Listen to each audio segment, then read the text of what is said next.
Gentlemen. Yeah. Jen, that was really good. You should have gone last. I don't know if I would say we really had a honeymoon phase per se. I had gotten out of a really bad relationship and I felt like I knew exactly what I wanted, and I was seeing it in my future spouse, and I think she was kind of in the same boat. And so we actually had an expectations conversation before we even started dating, and we talked about our view on marriage, and we talked about, a little more casually, but about children and all that kind of stuff. So it always kind of felt like we were in the moment, and I felt like God has always just done a great job of reminding us what marriage is and what it's all about. So as far as like keeping that train on the right tracks,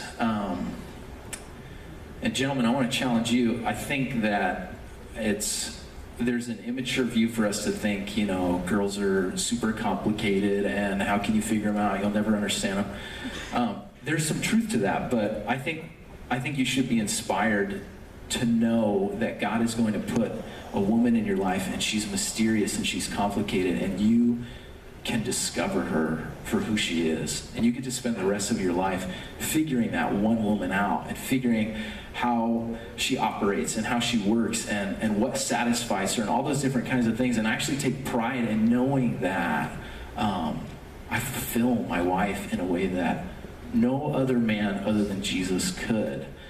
And so that whole hunting analogy, I don't do it all the time, but I like to think that I'm gonna wake up every day, I'm gonna hunt my wife. Whether she likes it or not, you know? And so it's that romance, you know where I'm going. That romance doesn't have to die when you understand, and hear me on this, the world doesn't need more broken marriages. Like if you look at Jeff and Aaron, I bet there's tons of you in this room that have been impacted by a healthy marriage. And so be encouraged that the world right now needs strong Christian marriages because they impact the world.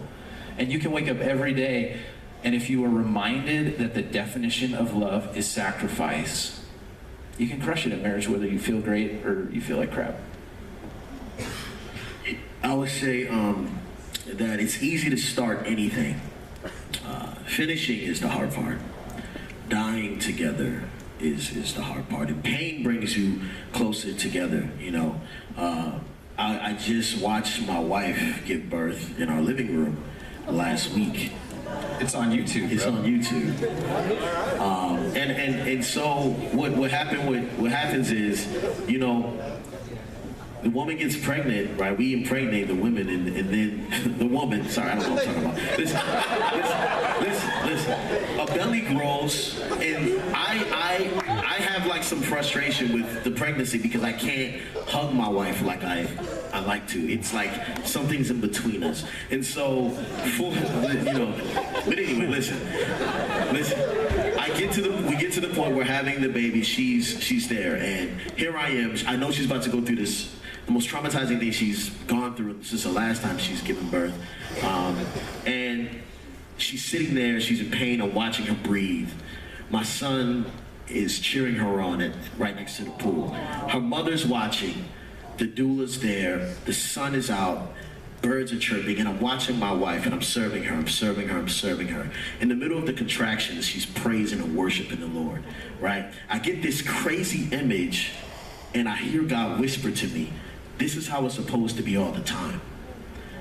You could be serving your wife, in the middle of her pain, she could be worshiping me, and your sons could be learning how it's all supposed to work in harmony. Why can't this last longer than just this day? And so now I'm challenged, right? And this is why I say marriages on display is super important. So if you're married and you want to keep all your business to yourself, you got to let people know when you're going through pain. Hey, pray for me real quick over here because I need some prayer because me and my wife ain't really joking like that. Like, we need those honest marriages because people need to know it gets hard. It gets real hard. And once I know that my brother and my sister are going through something, we can pray for them, we can be around them, and then that's another testimony that they can give someone else. So. That's good. My wife also had birth recently, that did not happen, but I felt like we could top the other birth stories. So, one of the things, and I know we got to wrap up, so I'm going to make this quick, but I think honeymoon is all about your choice every day. Choice to love my wife. If I don't start in the morning just thinking about her, praying for her, I'm not going to do it. Life is going to be too busy. And I will tell you, even working as a church, working at a church, I forget. I get so wrapped up in helping other people be godly that I forget to be godly myself and loving. So it's really all about starting early and really thinking about her. And I watch her come alive. I think things like even in your relationship, as you study the Word and pray for each other, that keeps not a honeymoon, which is just a fleeting thing, but a really strong connection. And I can tell you, even right now, 13 years down the line, sex has never been greater, and my connection with my wife has never been stronger. And so I don't really care about a honeymoon because we have something that's so much better right now. Boom. Can we thank our panel for just being awesome? Thank you guys. Absolutely amazing. We get the worship team to come set up. Our panel will be over at our little after party gathering. So if you want to grab them and maybe ask them a little bit more some more in-depth questions, or maybe your question didn't get answered and you really wanted it to get answered. Sorry, we went a little bit longer than I wanted to anyways, but it was good. Did you guys enjoy? Was it good? Was it good stuff? The ultimate important thing for us to remember before we go into this last worship song. You know, we spent this entire month, week after week, diving into different aspects of relationship and marriage and singleness and so on and so forth. Again, if you missed any week, you can listen online, and I suggest listening online if you haven't. Listen again if you have, and then listen to last year's relationship series too. All very good together. But ultimately what it comes down to is that so often we can want these relationships to work that we forget the most important relationship to work is this one. The most important relationship you will ever have in your life. I know right now you're pursuing and you're wanting, the significant other, you're wanting the husband, you're wanting the wife, you're wanting that relationship. But the most important relationship ever is the one that you have with Jesus. First and foremost. And if this is rocking, then it helps this to rock. Because if you're loving and you're being loved by God, then you're able to love a lot more selflessly. You're able to have a lot more grace and a lot more mercy, and you're able to be at peace a heck of a lot more in your household if this is right. So, yeah, pursue your wife and pursue your husband, pursue that, but pursue first Jesus, because he's been pursuing you forever. I will tell you, once we started kissing, that temptation became harder to resist, and it was just harder on us. So, by God's grace, we made it, but it's purely by God's grace and using practical tools and sticking with them. If you aren't by yourself all the time, that's a really simple, pretty foolproof way to resist temptation. That's great. Now for those that have had sexual past before, and they're now in a relationship or even in a marriage, how do you deal with it? What do you do? What's the best way to go about conversating about that? How do you deal with your past? Is that what you're asking? Yeah, your sexual past within a current relationship. So just to be real with you all, I got married and I was not a virgin. And so there was a point in time where I could not say that to my wife. I could not say I waited for her. What I could say, though, is that when I dedicated my life to the Lord, I made a commitment at that time. I confessed my sins, and God wiped the slate clean for me. So I couldn't give her all of me in that sense, but I could give her from that time where I rededicated myself to the Lord until the time we got married, and it was fair game. And that was the best I could do. And she was the same way. We both blew it. Fortunately, not with each other, but with other people. But I love that we have a God who says, hey, I died for your sin too. I want it. And he's willing to make us, like it says in 2 Corinthians, new creations. And so that was really a huge comfort for both of us going in. It's like, hey, he sees my wife and all her past stuff, but he sees the slate wiped clean, and so I need to think of her that way too, and vice versa. Aaron, you want to chime in on that? Okay.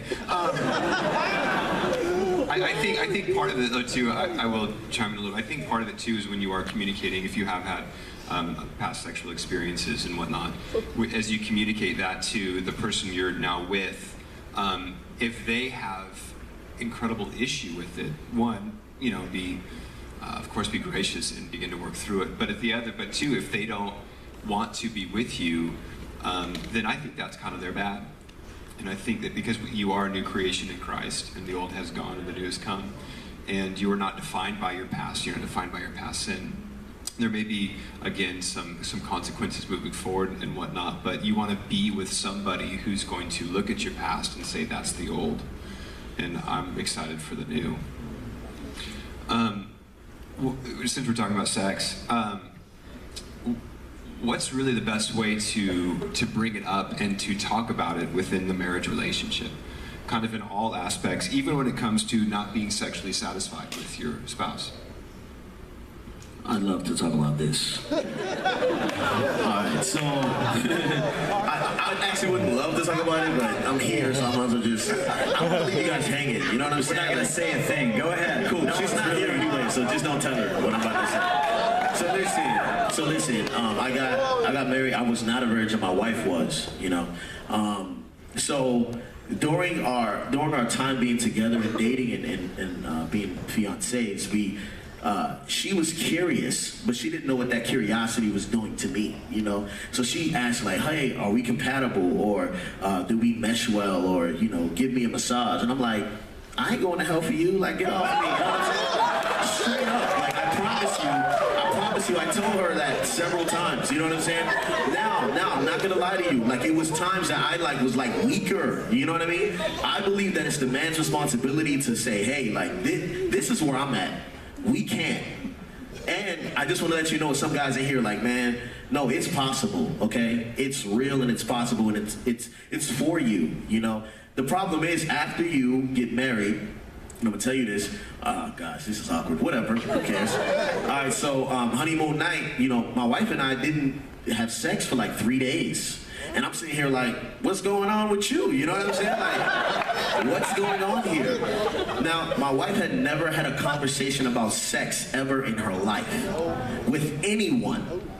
So she called her mother. I said, hey, you better call somebody. You know what I'm saying? You better get on the phone with one of your girlfriends, your mom, somebody you know, I don't care. Call somebody because this is time running out. You know what I'm saying? We gotta catch a flight. So anyway, it took and so I'm talking about 5 years of her not being able to talk about sex. We're married. Okay? Now you're looking at me. I have a sexual history, a sexual past, and I know a lot of things about sex that my wife, I can't even talk about my wife. Okay? So this is why it's more important to be pure beforehand, because you don't know what you're going to get yourself into and how patient you're going to have to be. So it took my wife a lot of years, 5 years, and I said we've been married 6.5 years, so it's new, for her to be able to have a conversation with a friend and say, hey, this is what we're struggling with in our sex life, and for her to say, look at me and say, hey, I know where you're going, and I don't want you to have to struggle with this. So for you, I'm going to have to bite the bullet and be brave and have conversations about this. And it took a long time, but by the grace of God, this is like the biggest praise report ever. And I don't really know what to say to you guys, but it's good. So, can I stop there? Yeah, let's stop. Anyone else conversations? I had to bring that up within. We had to bring the conversation up. How to communicate. This isn't satisfying to me. This isn't working. We should do something different.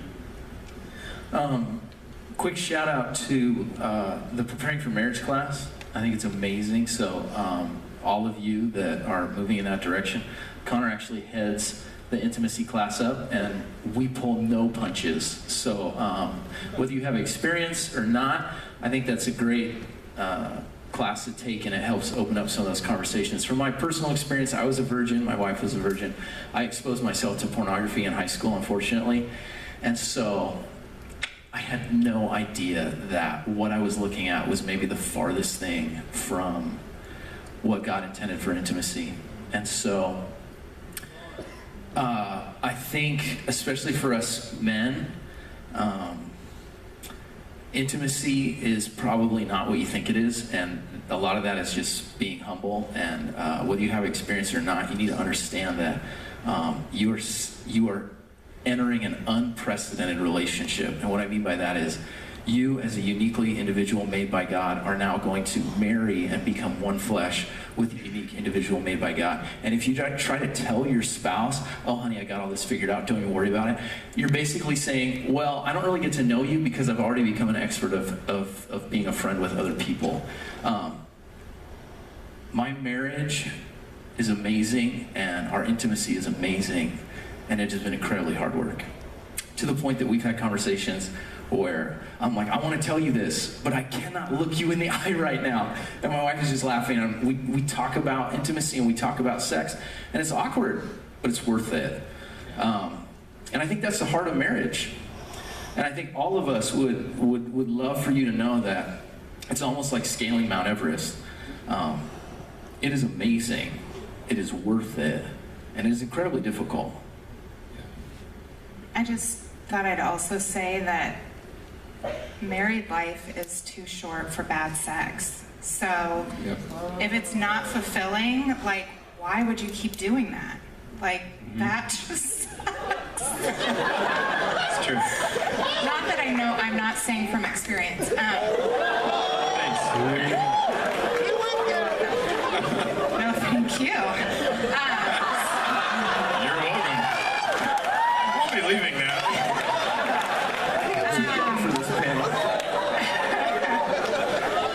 No, but for real, honestly though, like, if you are married and your sex is no good, like, knock that off. Like, that deserves lots of conversations. And you do have a lifetime together to learn and to grow and to change, not to stay stagnant and suck.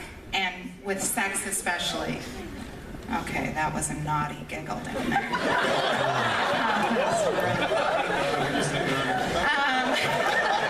All right, we gotta chill that out. Okay. But honestly, communication, you should definitely want to. Real quick. Okay. Real quick. Sex is never about, we think it's about technique, anatomy, certain types of things we introduce into it, and really I think sex has everything to do with the connection we have with the person we're married to.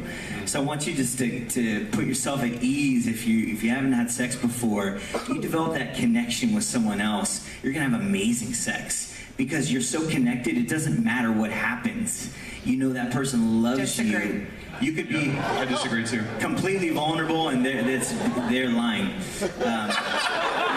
It is 100% true because it's a lifelong of sex, and even if it's, there are plenty of things that could kind of go wrong, but you just have so much love. I don't think it matters the way that you would think it was, or that society will say that it does matter. It's all about that connection, and great sex is going to follow that. I guarantee you.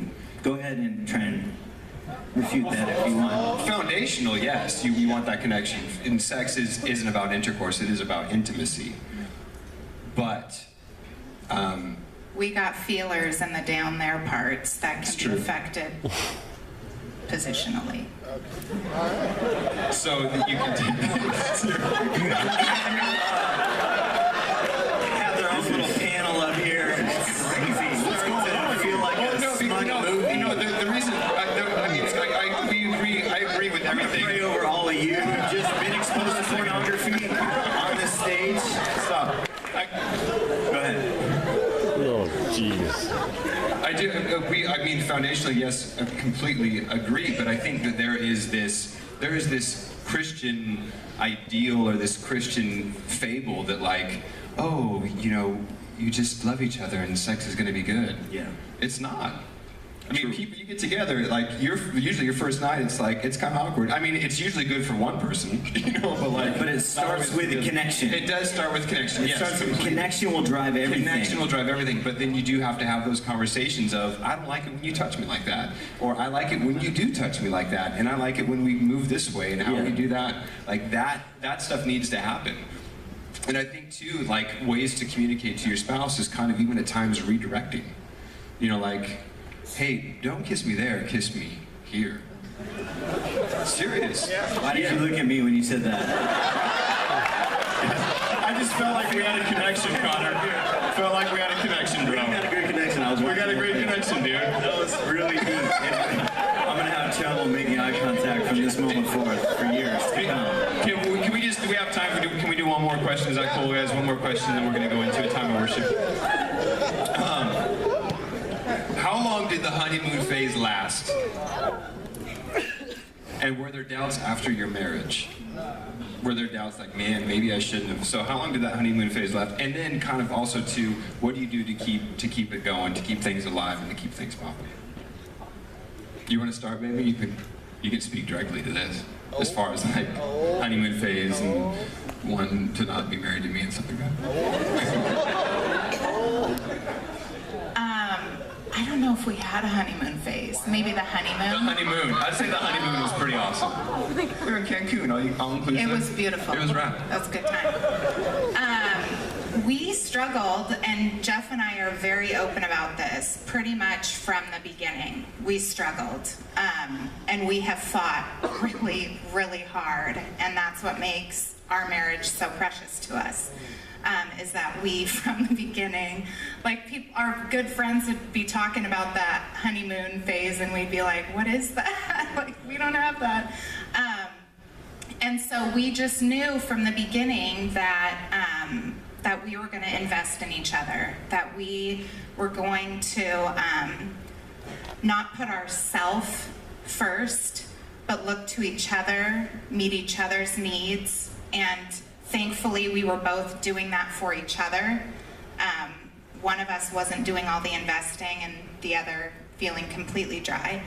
But yeah, I would say that some people really have a long honeymoon phase. Some people have it maybe easier, and maybe for a while and maybe not. There's no, like Susie was saying, there's no formula. There's no right thing that everybody follows. But if you just remember, hey, you know, this is my spouse. Jeff and I, we've told this story before, but we laid in bed one night and I was just crying because I was so miserable.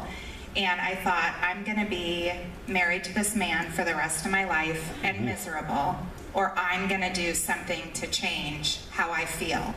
And so that's what we do.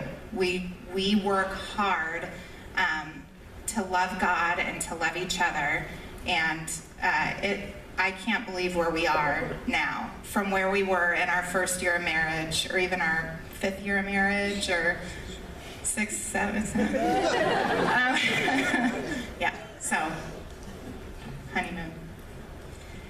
And it's different for everyone, but I think for Charlie and myself, before we were married, there was the honeymoon stage, and then there wasn't. And then there's the honeymoon stage, and then there's not. I mean, you go through the ups and the downs, and the busyness, and everything that happens. And for us, I think a real key in our relationship has been scheduling date nights, scheduling getaways. And it's hard. It's like, oh, you get to go here. Yeah, we worked on what we could put where, because we're investing in ourselves when we do that. And I really think if we didn't do that, we wouldn't have the strong marriage that we do.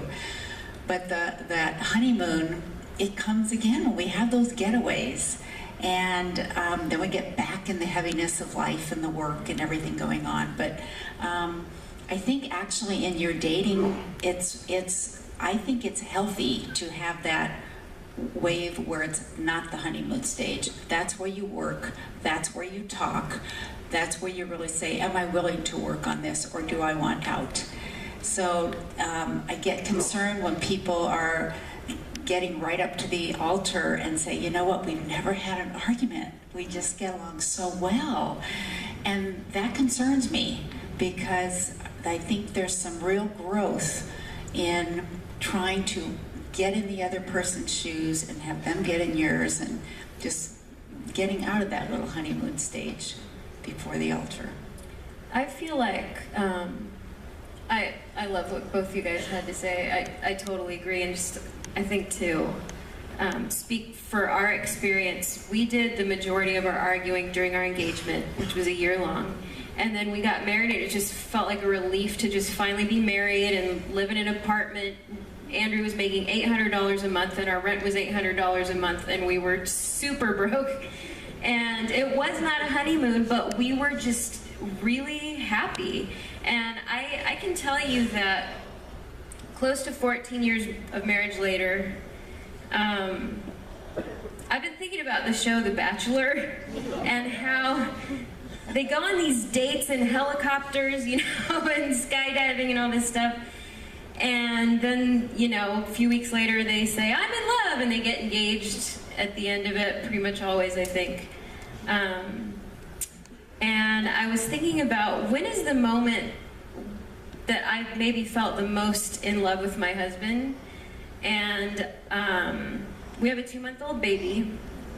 I had kind of a crazy childbirth experience, and when the moment that he finally came out into the world, it was just this really harrowing, you know, labor. And when everything was finally okay, I was okay, baby was okay, I look at Andrew and he's just got tears in his eyes.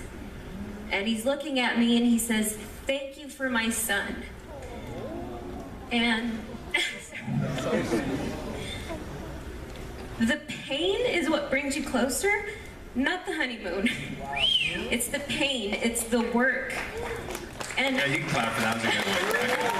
We'll write that down. Tattoo it on your forearm. that birthing experience, I won't go into detail, but it's probably the most broken that I've been in my life.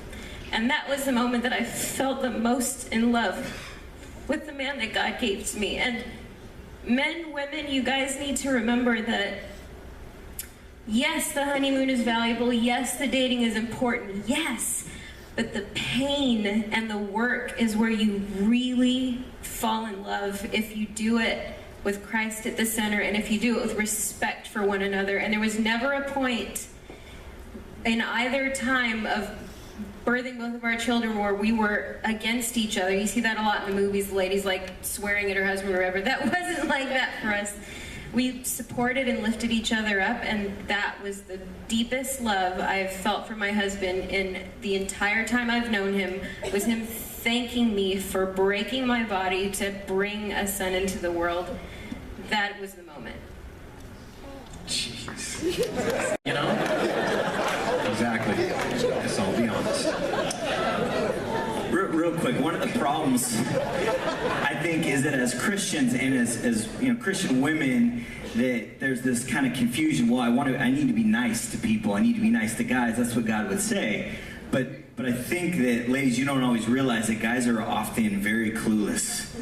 And you're thinking you're being a Christian, and we're thinking you're into us. And so that's why I think that clarity is so huge. And then if you feel that he is expecting something more or getting more into it than you are, then being clear from the get-go is awesome. Hey, I feel like maybe you're thinking things are different than they are, and I want to be real clear with you. Let him, I think just tear off that Band-Aid right away and be honest with him so he's not going way down the road and thinking that there's something there that's not. For sure. I'd say on both sides, be honest and be gentle until the gentle part hasn't worked, and they keep coming back, and then you just, it's not going to happen. What do you guys think about, and this was a question we got, what do you guys think about online dating? Susie, you got the mic ready. We were a blind date, so Okay. I can't really address online dating. What do you think about it, though?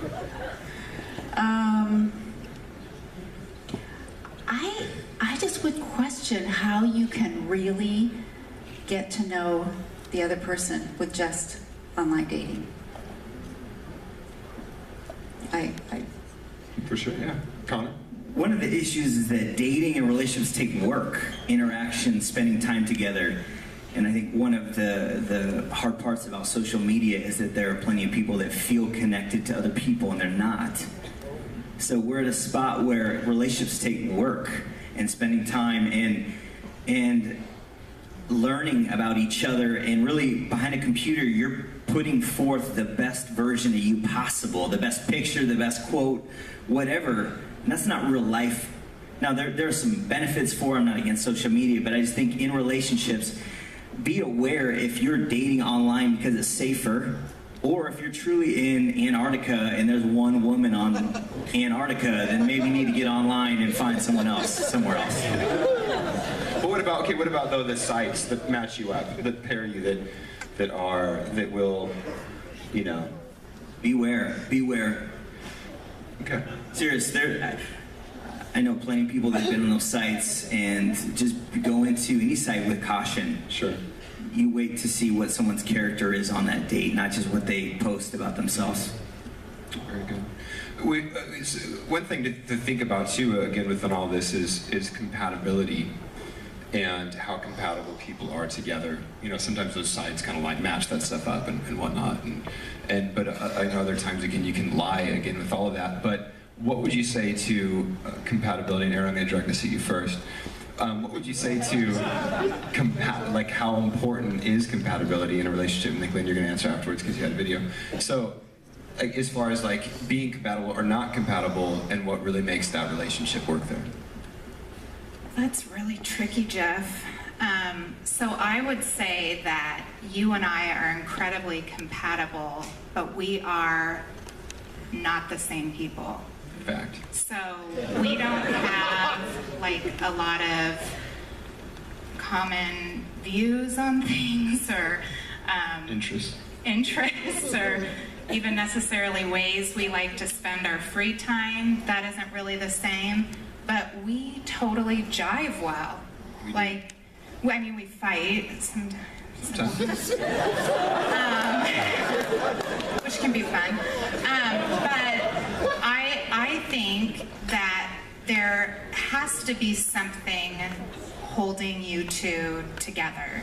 And I don't necessarily think it means you have to be the same and like all the same things, although I think in a lot of ways that can help. But there has to be something solid. Christ is a good one.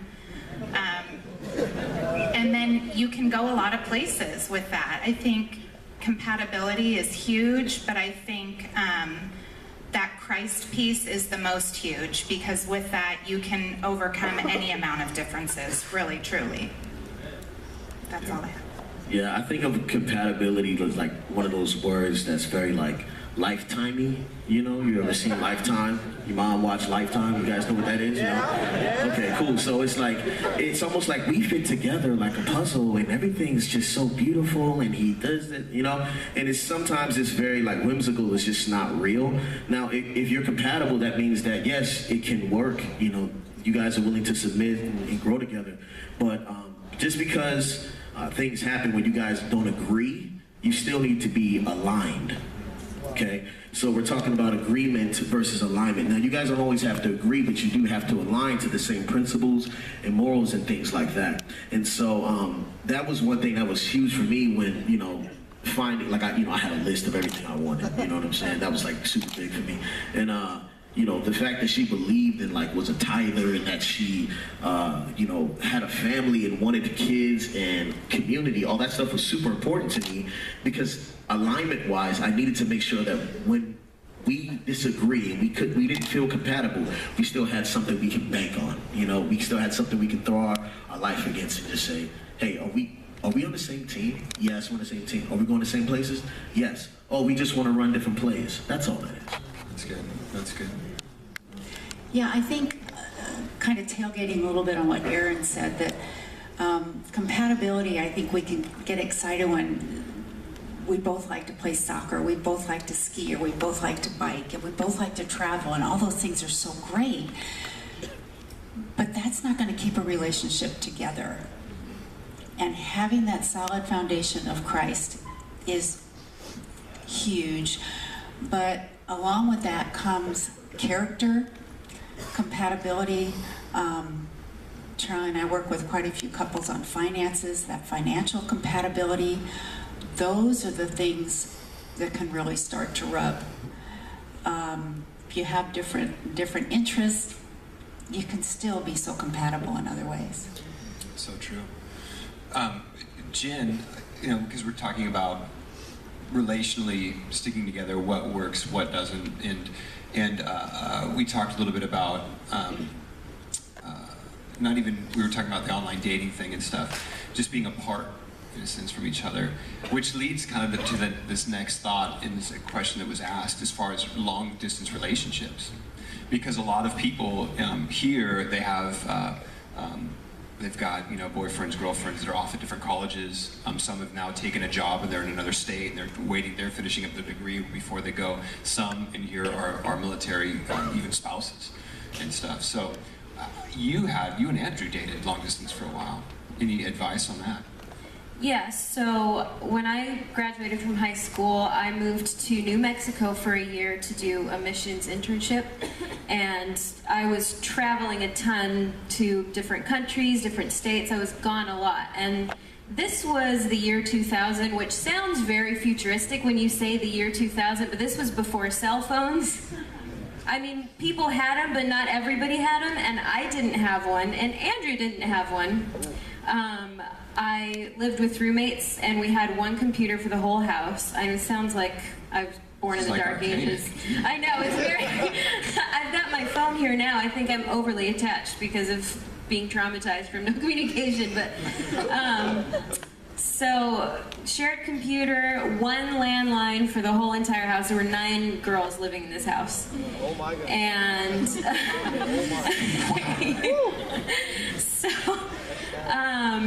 So basically I got to talk to him sometimes, and a lot of times we'd miss each other's calls.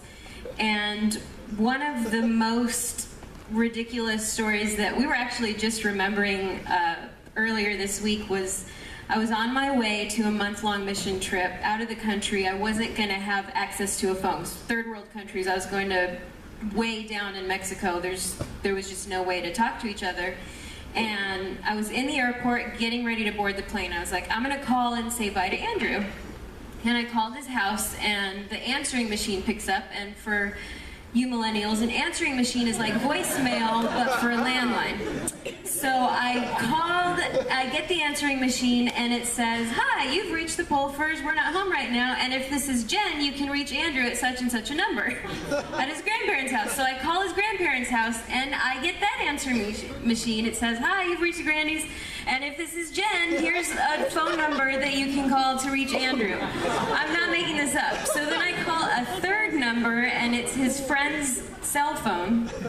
And he picks up, and I was like, oh, hopefully Andrew's there. And he was like, you know what? He just left. And I found out that what just left meant was that he was about as far away as I am from the sound booth, walking away. So he could have, like, yelled to tell him, Jen's on the phone. But he was like, oh, he's leaving now. So, he'll talk to you in a month. So I ended up not getting to say goodbye to him for that whole month.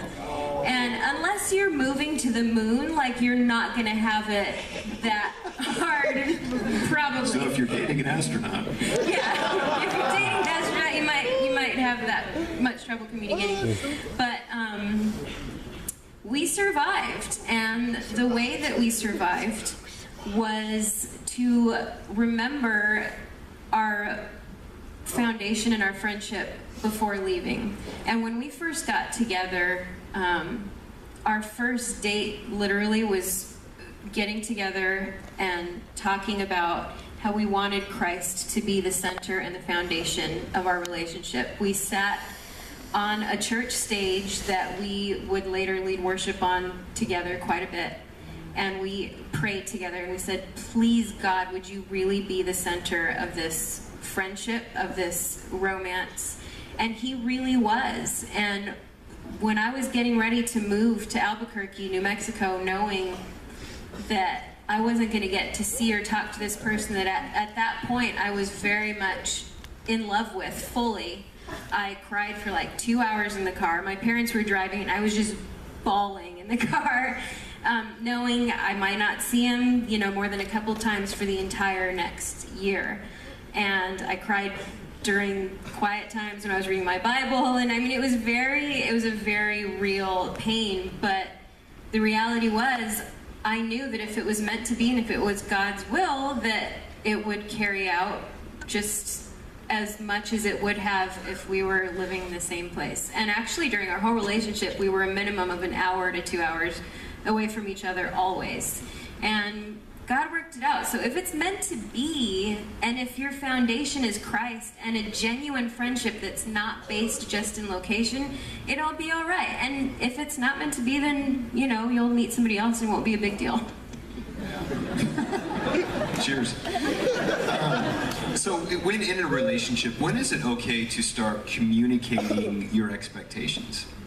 As far as how you want to spend your time together, as far as how you receive love, like what is your love language? Like, hey, you do this and it really bugs me. Can you stop?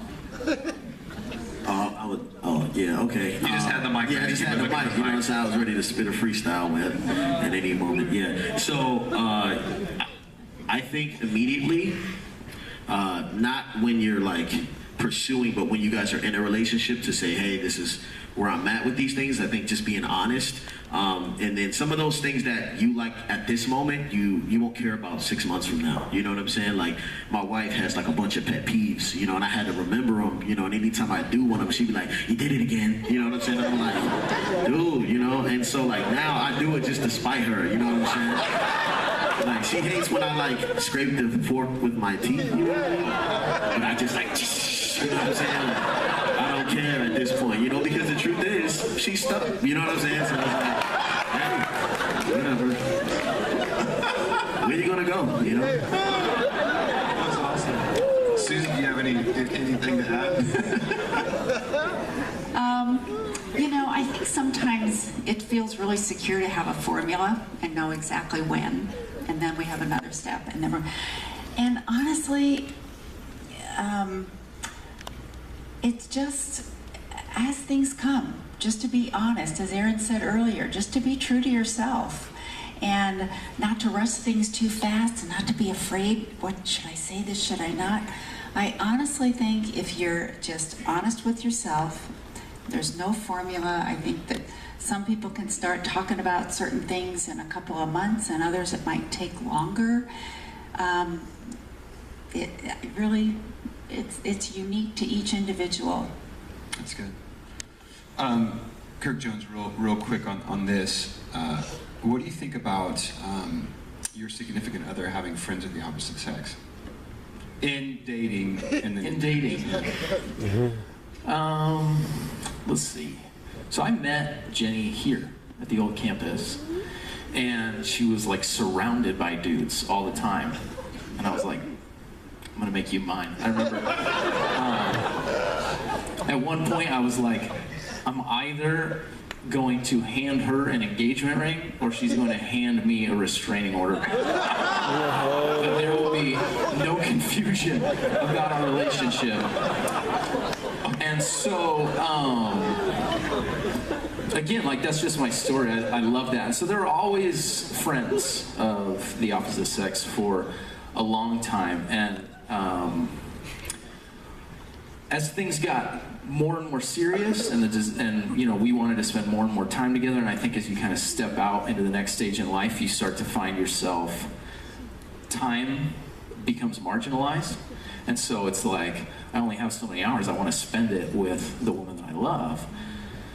As far as marriage goes, I'm a pretty strong believer that anything, like, I have close guy friends, I do, because there are things that they provide as far as accountability and fellowship, but anything that can be found in the opposite sex is fulfilled in my spouse. So I do not need any close, personal, emotional, spiritual, anything. Now that I'm a married man, it is all found in my wife. Solid answer. Yeah, that's good. Now, as you guys get closer, and for those that aren't married, the sexual temptation comes into play. How do you avoid that, or what do you do? Or Jen, you can. Yeah, I'll start. So we did. Andrew was 16 and I was 17 when we met, and we were fairly confident from the beginning that we wanted to get married. Now, every high schooler thinks that they're going to marry their boyfriend or girlfriend, but we actually did. And the thing is we were.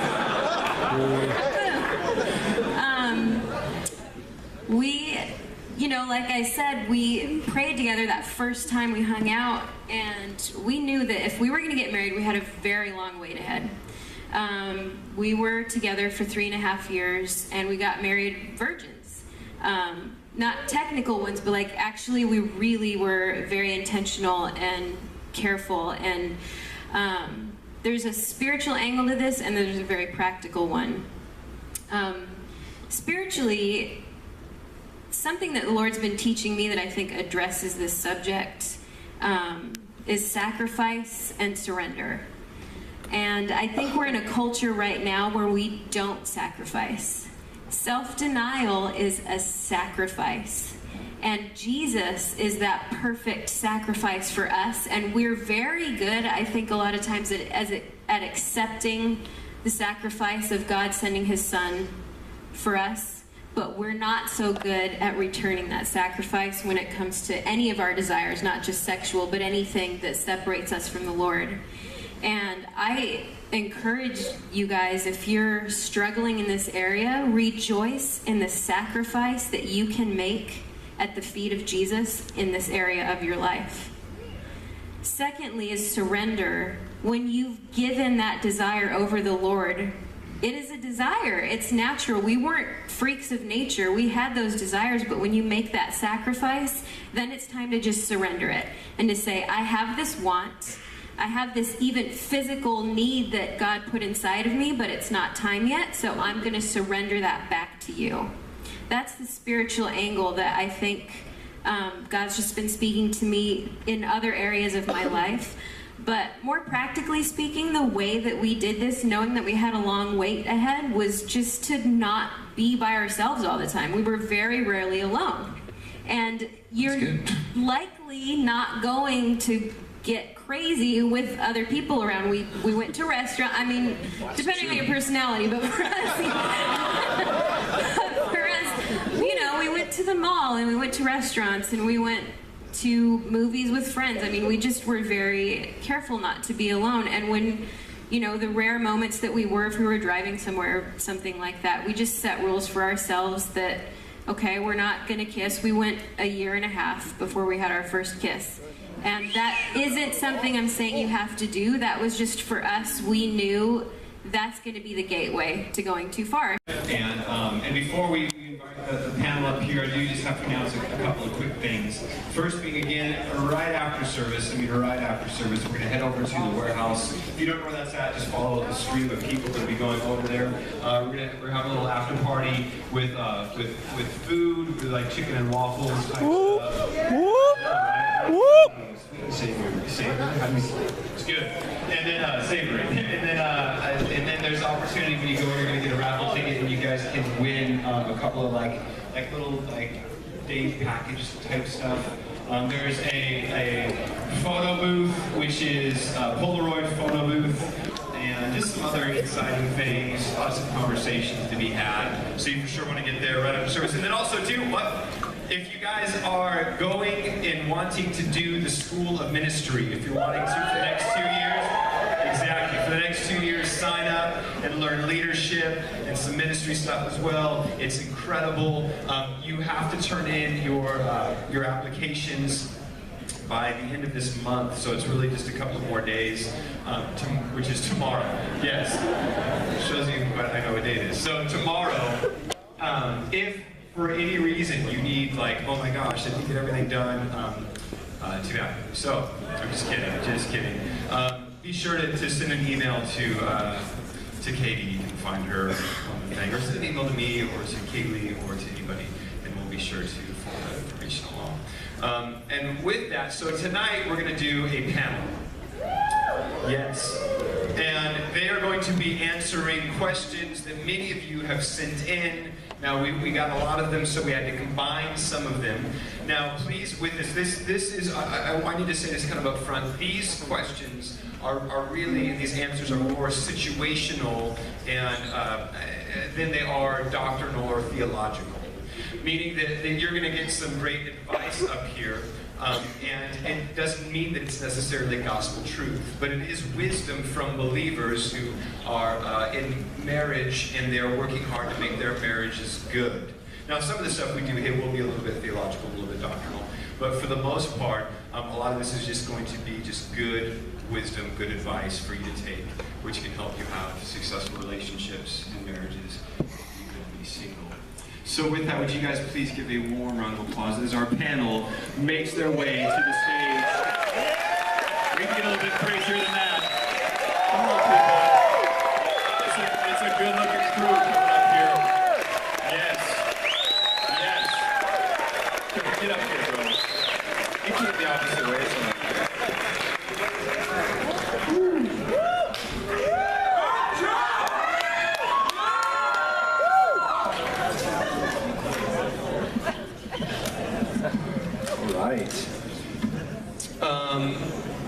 Can you guys see us all right? Yes. I heard a no from the front row. You're a liar. Okay. Would you guys just, so that Jordan knows who you are, we'll just go down real quick, say who you are, how long you've been married, how many kids you got, so on and so forth. Any other fun facts? Okay, hey, my name is Connor McFadden. Yeah, Connor! I've been married 12 years in 2 months, so it's about 12 years. I got 2 kids. Right about now, my wife is wrestling. Don't make that mistake. That's the first lesson that Jeff wanted me to tell you guys. Right now, my wife's trying to wrestle 2 kids to sleep, so I'm actually stoked to be here with you guys. That's about it. What's going on, guys? My name is Belief. Yo, so I've been married 6.5 years. We just had our 3rd child like a week ago. So I'm not gonna be here that long. Straight up. Just joking, I'll be here as long as you guys need me, but yeah, happy to be here. Hey guys, my name is Kirk Jones. Thanks, Mom. I work at the Fallbrook campus. I used to work. Get your passport stamped. Let's see, what was the other question? I've been married for 7 years. My wife is here somewhere, I think, with both of my children. I have 2 kids, a 3-year-old and a 7-month-old. Yeah, so, next. Hi, my name is Jen. I'm married to Andrew, who you get to see here.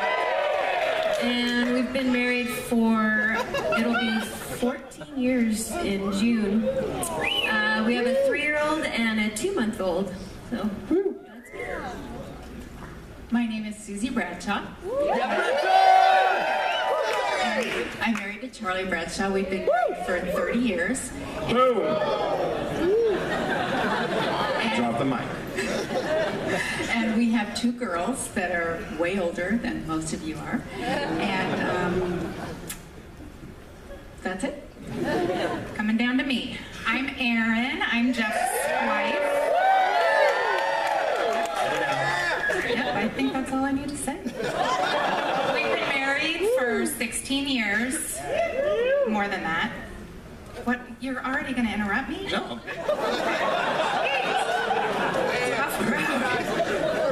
We have 3 kids, and that's it. Well, we're just going to jump right into these questions. By the way, most of the panel will be hanging out at the after party. If you guys have more questions to ask and just kind of want to go a little bit more in depth on some different issues and things. How do you know if you are ready for a relationship? I mean, and how much is prayer involved in that? And then even that, is there a time to be single? Kirk Jones, you want to start? Yeah, I think we just wrapped our dating series up, and a huge piece I think for young adults is generally culture is going to tell you like you got to find the right one, and my encouragement, which you may have already heard, is like becoming the right one. And so, how long do I have? Can I do like a 2-minute devo on my dating perspective? Oh well, I got the mic. Susan, you want to answer? So, I think a few years ago, there was a culture shift, and masculinity used to be more on like what men did, and for whatever reason, it's kind of become more like based a lot more on appearance. So now we like go to the gym and do, you know, curls for the girls and squatties for the hotties and all that stuff.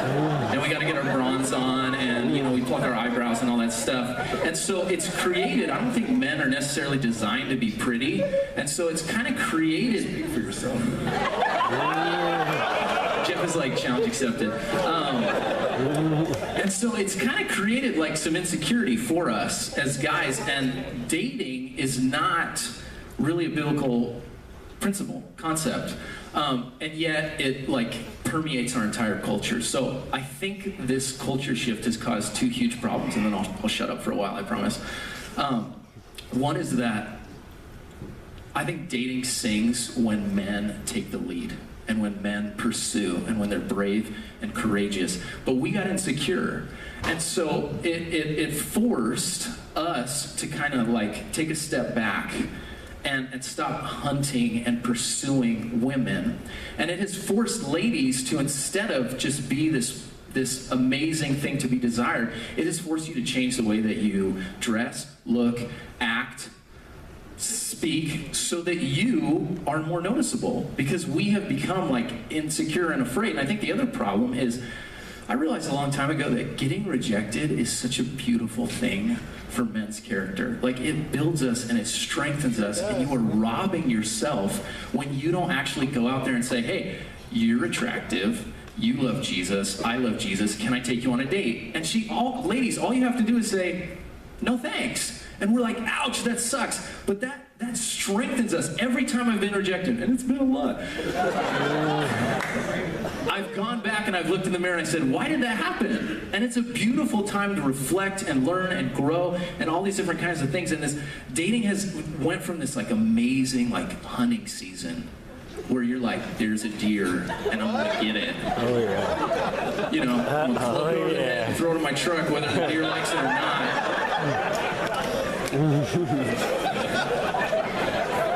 Go on.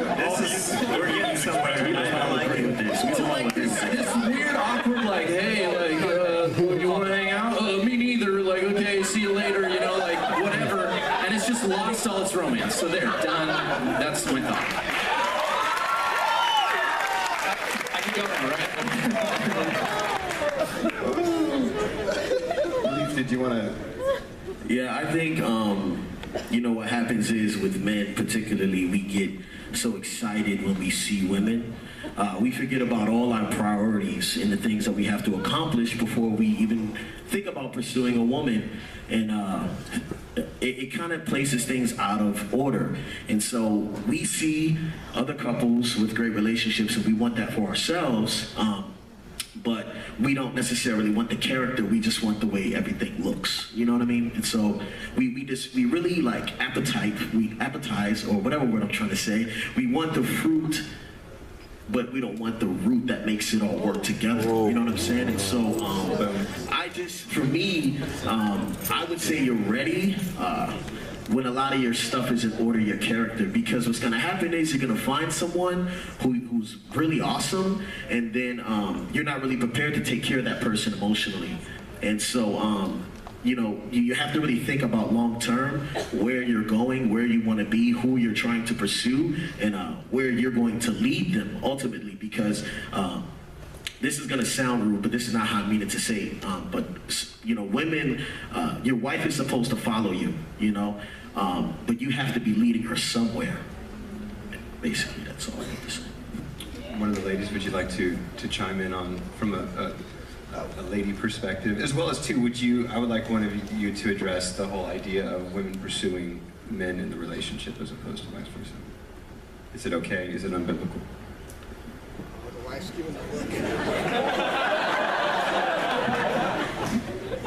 Well, for Andrew and I, actually, we met in high school, and so neither of us were very much in a grand depth of character at that point. The first time he asked me out was to homecoming, and I said no. Wasn't because I didn't like him. I had a close friend that liked him. Very high school. But on the subject of pursuing and being pursued, because I rejected him the first time he asked me somewhere, he kind of really took a step back, and we became very close friends.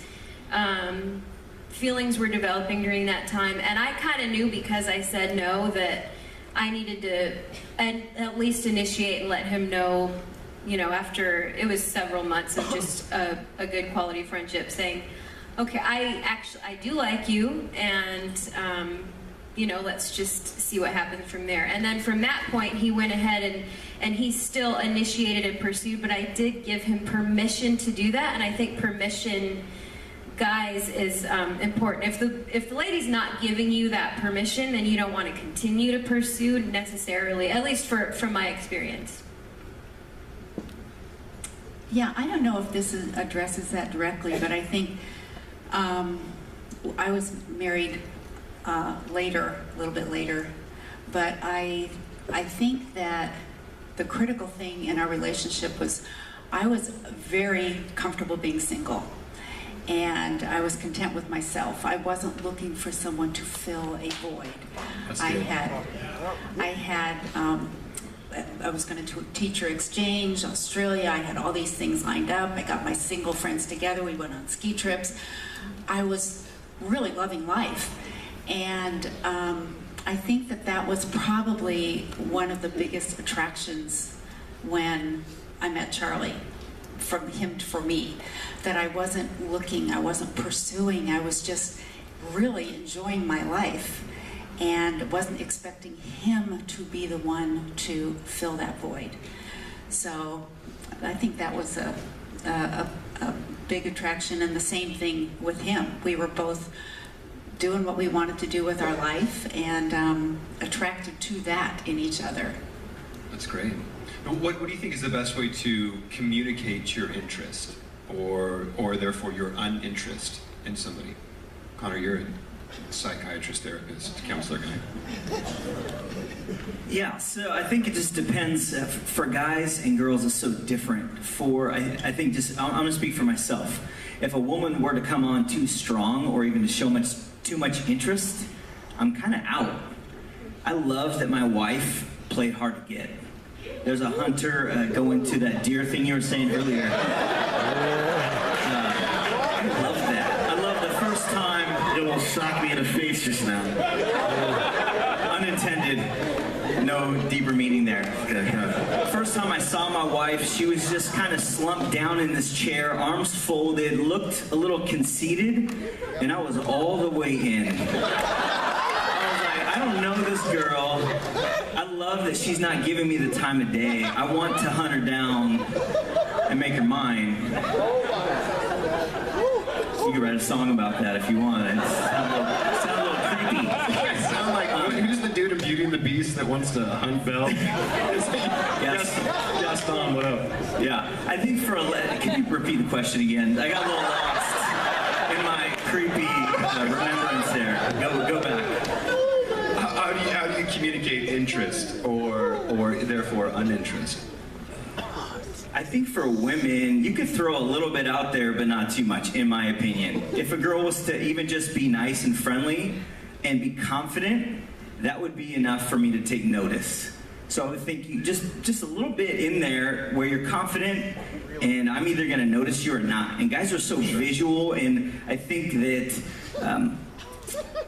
generally we're going to know pretty quick whether we're interested or not, where ladies oftentimes we can win you over You've all seen the beautiful woman with really ugly guy. Is this It's true. okay? So, yeah.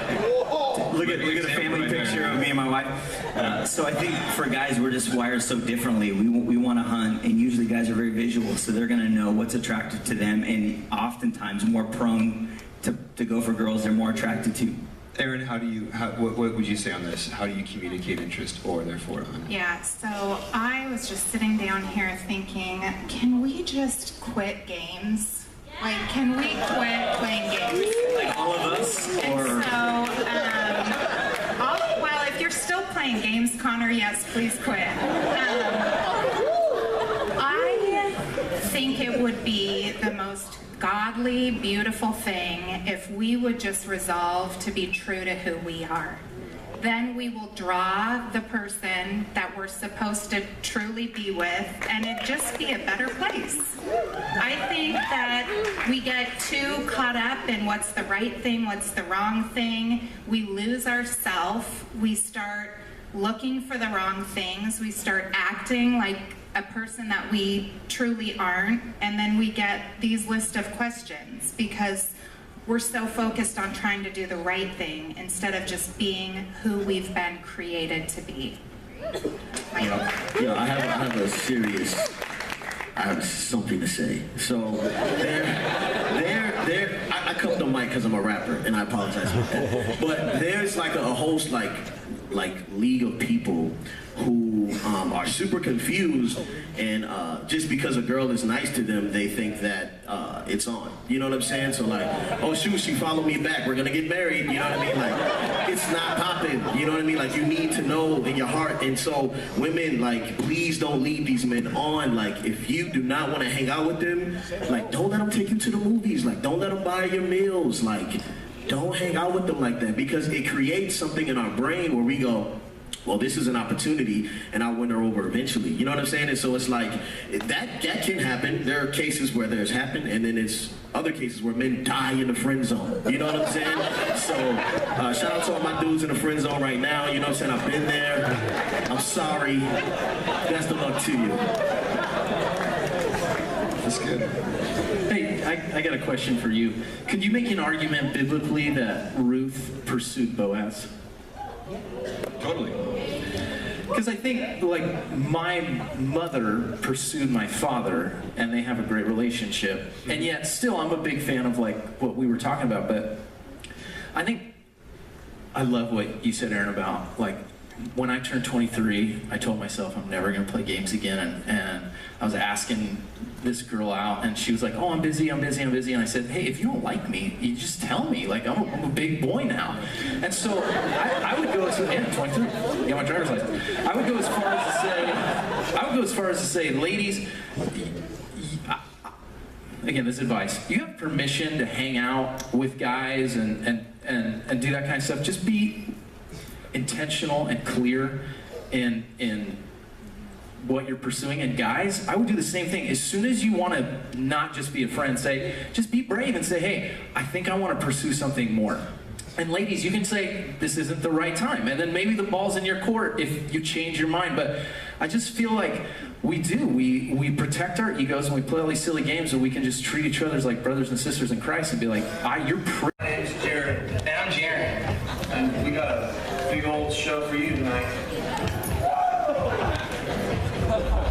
First things first, life hacks. A series in the Book of Proverbs starts next week, which means this week is the end of our relationship series. Stick around after tonight's service for a sweet after party in the warehouse. Also, if you're interested in being a part of our leadership team, join a team. Our teams are vital to making things run smoothly here on Thursday nights. Lastly, mark your calendars because summer tour will be going down July 6th through the 13th. We'll be traveling around California sharing the gospel, and the cost is only $300. So don't forget, join a team for our Jordan app. Mark the calendars for summer tour and stick around tonight for the after party.